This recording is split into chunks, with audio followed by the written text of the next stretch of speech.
네, 안녕하세요. 감정평가사가 되자 안평가사입니다. 자, 지금 시간에는 35회 생동차로 합격한 박지광 평가사님과 합격수기 찍고 있습니다. 자, 이번 시간에는 이제 1차와 관련된 얘기 한번 해볼게요. 자, 일단 1차에 대한 얘기는 제 생각엔 1, 2차의 비중부터 얘기를 시작해야 될 것 같아요.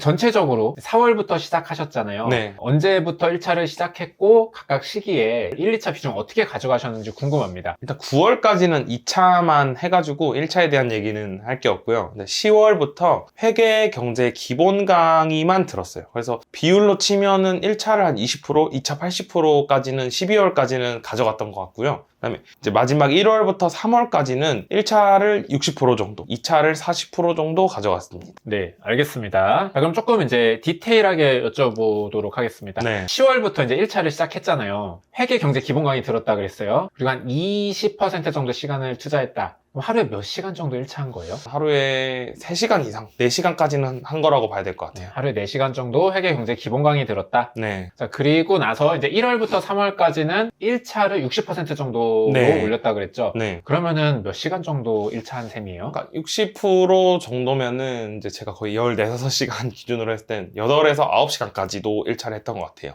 그러면 60%를 투자했지만 남들 기준으로는 전업으로 1차만 한 것 정도의 시간을 충분히 투자하신 거네요. 네, 나중에 보니까 그렇더라고요. 그러니까 저는 약간 좀 무식하게 지금 나는 전업이니까 그냥 할 수 있는 시간에 다 하자라고 해가지고 엄청 많이 했는데 1차 전업으로 하시는 분들하고 비슷한 정도로 가져갔던 것 같습니다. 그러면은 요거 조금 더 여쭤볼게요. 1월에서 3월에 내수로 한 14~5시간 정도 했다고 얘기하셨잖아요. 네. 그러면 실제 하루 루틴은 어떻게 해야 14~5시간 나와요? 8시 반에 이제 학원에 무조건 8시 반 전에는 와야 돼요. 그리고 8시 반 전에 와가지고 12시에 독서실 문이 닫으면 책가방사 들고 나가서 스터디 카페에 가서 1시 반까지 또 해야 돼요. 그렇게 하면은 밥 먹는 시간이랑 뭐 산책하는 시간 여유롭게 좀 빼면은 그 정도 시간이었던 걸로 저는 기억해요. 잠은 몇 시간 자요? 잠은 제가 1, 2차 병행할 때는 잠을 확 줄였는데 집 가서 막 씻고 이렇게 하면은 2시 반 정도는 됐던 것 같아요. 그러면은 2시 반부터 8시까지 자면 쿨해도 뭐 5시간 반 정도는 자지 않았나. 늦게 자는 날에는 5시간 정도 자고. 알겠습니다. 요런 생활 패턴으로 해서 1월부터 3월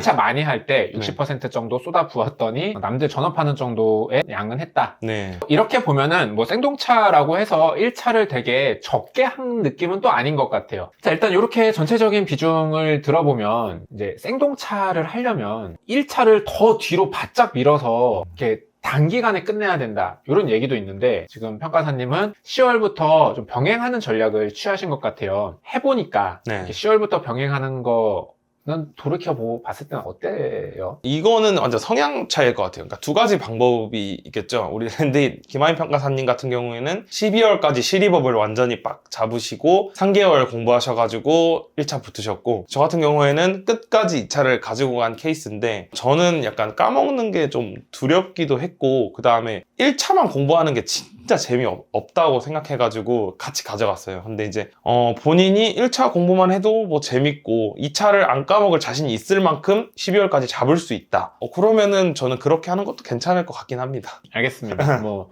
어쨌든 이제 병행을 택했습니다. 근데 그 병행도 사실 10월부터 시작했으면은 생동차 노리는 사람 치고는 조금 여유 있게 시작한 것 같긴 하거든요. 요거 돌이켜 봤을 때는 어때요? 조금 빨랐다라고 생각합니다. 왜냐하면 이제 제가 1차 시험 한 2, 3주 정도 남기고는 불안하긴 진짜 불안했는데 더 이상 뭔가 1차를 할 게 없다는 생각이 들었고, 그냥 빨리 시험 봐버리고 2차 공부하고 싶다는 생각이 많이 들었고요. 뭐 자랑하는 거 아니지만 1차를 낮은 점수로 합격한 게 아니기 때문에 그러니까 이런 생각을 하는 것 같습니다. 네, 알겠습니다. 그러면은 언제쯤부터 시작하면 좋았을 것 같아요? 11월부터 시작하면 뭔가 병행하기에는 딱 좋을 것 같아요. 알겠습니다. 하지만 이제 지나고 결과를 봤을 때 하는 생각인 것도 좀 네. 염두에 두고 들어두시면 좋을 것 같습니다. 자, 그 다음에 이렇게 1, 2차를 이제 병행하는 이제 생동차 분들이 많이 궁금해 하시는 게 1차 끝났을 때 2차가 어느 정도 상태여야 됩니까? 라고 많이 물어보시거든요. 네. 그러니까 이게 또 두 가지로 나뉘겠죠. 그러니까 2차를 딱 끝내 놓으시고 1차로 들어가시는 분들은, 그러니까 제가 2차 편에서 이제 제시할 그런 것들인데, 실무 같은 경우에는 전형적인 문제는 100분의 100점을 풀 수 있다는 실력과 자신감이 있어야 되고, 이론 같은 경우에도 총론은 목차가 다 외워져 있고 기본서 회독이 어느 정도 돼 있어가지고 스터디 문제 정도는 다 풀 수 있을 정도는 돼야 될 것 같고, 총론 기준으로. 그 다음에 법규는 A, B급 암기는 완벽하게 돼 있어야 될 것 같습니다. 그 정도를 목표로. 네. 그럼 결국 이제 병행을 해서 그 정도를 만들건, 네, 뭐 그렇죠. 몰아서 해서 만들건, 1차 끝날 때 그 정도 딱 되어 있어야 된다. 그렇죠. 네. 네, 알겠습니다. 자, 그러면 이제 본격적으로 1차 각 과목별 공부 방법 얘기 좀 해보도록 하겠습니다. 네. 먼저 각 과목별 점수. 민법 82.5점 맞았고요. 감감법 70점, 부동산학원론 77.5점, 그 다음에 경제는 좀 못해가지고 67.5점, 그 다음에 회계는 80점 맞았습니다. 평균 몇 점이에요? 75.5 정도 나왔던 것 같아요. 네, 알겠습니다. 자, 제가 항상 하는 얘기지만, 생동차 분들이 1차를 완전 아슬아슬하게 최소화해서 아슬아슬하게 붙지 않는 것 같아요. 네. 생동차 분들이야말로 1차에 떨어지면 생동차가 안 되기 때문에 맞아요. 1차 점수들이 대체로 다 높습니다. 그래서 혹시 이제 생동차를 준비하시는 분이 있으면 1차도 안전하게 좀 준비하는 쪽으로 생각해 보시면 좋을 것 같습니다. 자, 그러면 이제 시기별로 과목 공부 비중 한번 얘기해 볼게요. 자, 처음에 10월부터 시작했다고 하셨어요. 네네. 자, 한 10월부터 12월까지는 회계 경제 기본 강의 들었다라고 하셨거든요. 네네. 조금만 더 자세하게 설명해 주시면 어떻게 들으셨어요? 그러니까 좀 더 자세하게 말하자면 회계 경제뿐만이 아니라 민법, 감감법, 부원론까지도 강의를 듣는 시간에는 진짜 팔짱 끼고 펜은 절대 약간 들지 않는, 그러니까 여유롭게 듣기만 했습니다. 약간 이건 왜 그랬냐면 1차는 기본 이론이랑 문제풀이랑 전혀 관련이 없다라고 생각했기 때문에 그냥 들어만 논다라고 생각했고요. 10월부터 12월까지 이 기간 동안에는 회계는 뭐 회계 원리부터 그 다음에 뭐 재무회계, 원가회계 전부 다 기본 강의 그냥 쭉 들었습니다. 근데 경제 같은 경우에는 전 회계보다 경제가 훨씬 어렵다고 보여서 경제는 한번 쭉 들었어요. 미시, 거시까지. 국제를 원래 약간 강두성 강사님께서는 미시, 거시의 일부로 넣어서 강의하시기 때문에 국제를 따로 들을 필요는 없었고 미시, 거시를 다 들었는데 모르겠는 거예요. 강두성 강사님한테 질문으로 엄청 화를 냈습니다. 너무 어렵게 강의하시는 거 아니냐, 기본적인 거는 좀 가르쳐 주세요 라고 말씀드렸더니 다시 한번 들어봐라, 난 다 말했다라고 하셔가지고 다시 들었더니 말씀하셨더라고요. 경제도 너무 가볍게 들려요. 네, 그러니까 경제도 너무 가볍게 들었던 것에 대한 해가 좀 있었다. 경제 정도는 좀 적으면서 들으셔도 될 것 같다. 그래서 두 번 들었더니 괜찮았다? 네, 두 번 들었더니 이제 약간 경제 용어 같은 거는 이제 눈에 익히기 시작했다. 그래서 12월까지 이런 느낌으로 회계 경제 기본 강의 들었다. 네. 여기서 잠깐 좀 궁금한 게 방금 1차는 네. 기본 강의랑 문제풀이랑 전혀 관계가 없다 네. 라고 했는데 네. 기본적인 거 알아야 문제를 풀 수 있는 거 아니에요? 그거는 약간 우리 2차 시험처럼, 약간 회계사, 세무사 시험처럼 2차에 가서도 내가 아무것도 없는 종이에 써낼 수 있어야 되는 능력을 요구할 때 기초 지식이 필요한 것 같고, 이런 객관식 문제는 사실상 문제은행식이기 때문에 내가 이런 똑같은 형식의 문제가 나왔을 때 공식을 적용해서 풀 수만 있으면 상관이 없거든요. 그러니까 내가 이거를 알고 풀었는지 아니면 뭐 대충 풀었는지 정확히 풀었는지 채점하는 사람은 몰라요. 그리고 기계가 하겠죠, 1차는. 맞추기만 하면 됩니다. 근데 이거를 내가 이걸 몰라서 기본서에서 그 약간 원인이나 뭐 근거나 풀이법을 찾게 되면 너무 오래 걸리고 이해가 안 가요, 어차피 그 문제를 풀 줄만 알면 되기 때문에 그렇죠. 그러면 문제를 내가 풀다가 막히면 기본서 보는 게 아니라 답안지 봐라. 이게 중요한 한마디 같아요. 그러니까 내가 어차피 기본 강의는 흘려 들었고 이제는 문제풀이를 해볼 건데, 문제를 풀다가 막히는 게 있으면 제발 기본서로 가지 말고 답안지로 가라. 그 답안지가 왜 이렇게 풀었는지에 대해서 의문을 갖지 말고 이젠 나도 이렇게 풀어야겠다라고 가볍게 넘어가시면 된다. 받아들여라. 알겠습니다. 어차피 문제은행식 객관식 시험이니까 그렇죠. 이걸 막 이해해서 풀 필요 없이 그럼요. 이 문제 이렇게 푸는 거를 알면은 되기 때문에 이 문제 이렇게 풀었으면 저 문제는 저렇게 풀린다. 알겠습니다. 문제 풀이에 완전 또 극단적으로 네, 극단적으로. 이렇게 한 공부 방법인 것 같습니다. 자, 그럼 이렇게 해서 12월까지 회계 경제 흘려서 가볍게 강의 쭉 들었고, 그럼 회계 경제는 12월까지 기본 강의 다 들었어요?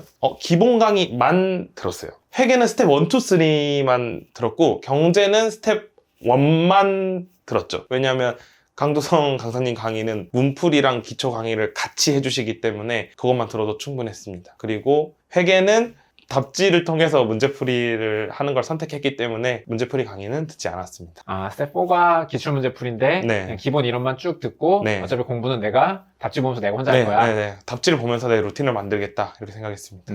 네, 알겠습니다. 이렇게까지 기본 강의 들으셨다라고 하고요. 그 다음에 이제 1월은 어떻게 공부했어요? 1월에는 민법 공부를 시작했고요. 그다음 회계, 경제, 문풀은 계속 지속적으로 했습니다. 그리고 민법은 하나도 빠짐없이 강의를 다 들었고 스텝 1, 2, 3, 4, 5 다 들었던 것 같아요. 근데 왜냐면 약간 처음 접하는 과목이기도 했고 강사님이 풀어주셔야 풀리지 제가 보고는 풀리진 않더라고요. 네, 그래서 민법 강의를 쭉 들으면서 회계, 경제, 문풀은 계속 해독을 했다 이렇게 생각하시면 될 것 같습니다. 그럼 1월에는 회계, 경제, 문풀 회독하면서 네. 민법 풀커리 다 들었다. 네. 2월에는 어떻게 공부했어요? 2월에는 이제 감감법 공부를 시작했고 기본 강의, 뭐 핵심 요약 강의, 뭐 마무리 특강, 기본 문제풀이 그러니까 전체 다 듣진 않고 제가 필요하다고 생각하는 강의만 골라서 들었습니다. 그리고 그거를 듣는 와중에 회계, 경제, 문제풀이는 똑같이 지속했고 약간 특별한 점은 민법 공부를 제가 뭐 기본서라든지 문제집을 계속 보는 식으로 공부를 한 게 아니라 풀커리큘럼을 끝내고 나서 저 혼자 기출문제를 다 풀어봤어요. 근데 거기서 제가 몰랐던 문장만 따로 오답노트로 정리해놨고 그것만 해독하는 식으로 공부를 했습니다. 네, 알겠습니다. 어쨌든 2월에는 감관을 시작하면서 네. 해경민을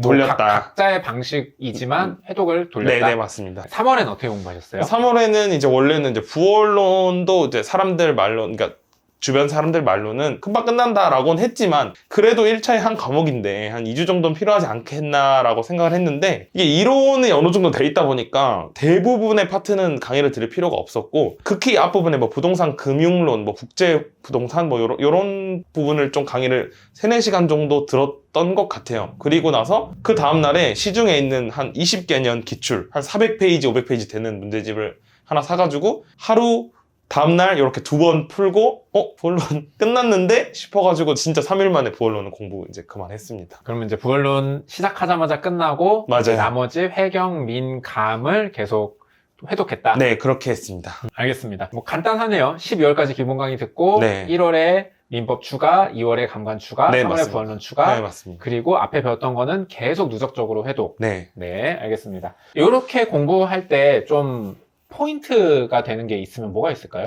포인트라고 하시면 저는 약간 암기를 안 했다? 그러니까 회독으로 모든 걸 처리했다 라고 말하는 게 좀 포인트가 아닐까 싶습니다. 원래 회독으로 암기하는 공부를 했었어요. 저 지금 이번 시험 준비하면서 처음 해봤거든요. 그러면은 뭔가 이렇게 우리가 예전에 영어 단어는 외워봤잖아요. 그렇죠. 그러니까 암기라는 거는 이렇게 외우고 꺼내고 네. 이 작업이 암기가 됐다라고 느껴지는데 네. 회독을 안 해봤는데 어떻게 이렇게 회독하면 되겠지, 기억나겠지, 이건 어떻게 이렇게 할 생각을 했어요? 할 생각을 했다기보다는 암기를 하기 싫었어요. 전 진짜 암기를 싫어하는 사람이고 그리고 이미 내 머릿속에는 우리 법규 AB급이라는 어마무시한 것들이 지금 들어와 있는데 여기서 뭐 감관법에 뭐 민법에 이런 거를 암기로 해결해버리면 내가 여태까지 쌓아놓은 2차가 약간 무너질 것 같은 느낌도 들었고 요 놈은 어차피 문제은행식의 객관식 시험이니까 암기하지 말고 회독으로 쇼부를 보자라고 판단했던 것 같아요. 알겠습니다. 이렇게 뭐 암기하는 노력을 덜 들인 좀 네. 포인트가 있었던 것 같습니다. 그럼 이렇게 구체적으로 좀 한 과목씩 볼게요. 네.